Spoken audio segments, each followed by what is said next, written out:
Olá, olha só pessoal, a questão 27 do ano de 2013 nos dá duas imagens dos dois imperadores que o Brasil teve, Dom Pedro I e Dom Pedro II.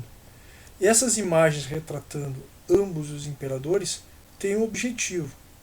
Tá? O objetivo é de transmitir determinadas representações políticas.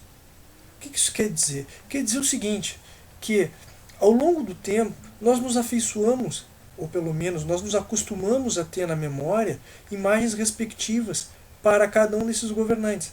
O Dom Pedro I acaba sempre sendo representado na sua jovialidade, na sua impetuosidade, em de, em atos de bravura. E o Dom Pedro II, por ter vivido bastante mais tempo, acaba sendo retratado como uma figura mais idosa, mais pacata, mais calma, mais cerebral. Mas até mesmo ele foi jovem. Em compensação, é ele que passa a imagem da velhice, a imagem da calma, da prudência, e não o seu pai. Quer dizer, existe um propósito para isso. Ou talvez possa depreender um propósito por trás disso. E é isso que nós devemos analisar a partir dessas imagens. Bem, o que acaba acontecendo?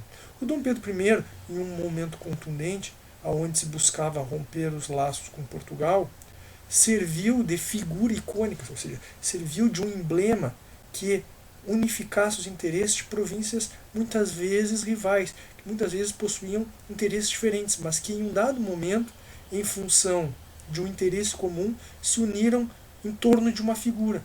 Essa figura foi o Dom Pedro I, que representou uma ideia de liderança. Uma liderança popular, pelo menos em um dado momento. A gente sabe que ao longo do tempo essa imagem foi se desgastando e acaba culminando no evento de 1831, quando o Dom Pedro acaba renunciando em nome de seu filho. Pois bem, em compensação, quando assume Dom Pedro II, em 1840, e dá início a um longo governo, a ele acaba sendo associada uma ideia de tranquilidade, de estabilidade política. Ele vai representar o elemento que vai aplacar os ânimos e vai confirmar essa monarquia que estabelece o Estado brasileiro de fato. Pois então, como a gente vê na alternativa B, cada um dos dois líderes acaba representando um papel diferente. No primeiro momento, o Dom Pedro I, associado com uma liderança popular, na sua impetuosidade, e o seu filho Dom Pedro II, transmitindo uma ideia de estabilidade política para o Brasil. Certo? Então, pessoal, nos vemos numa próxima. Até logo!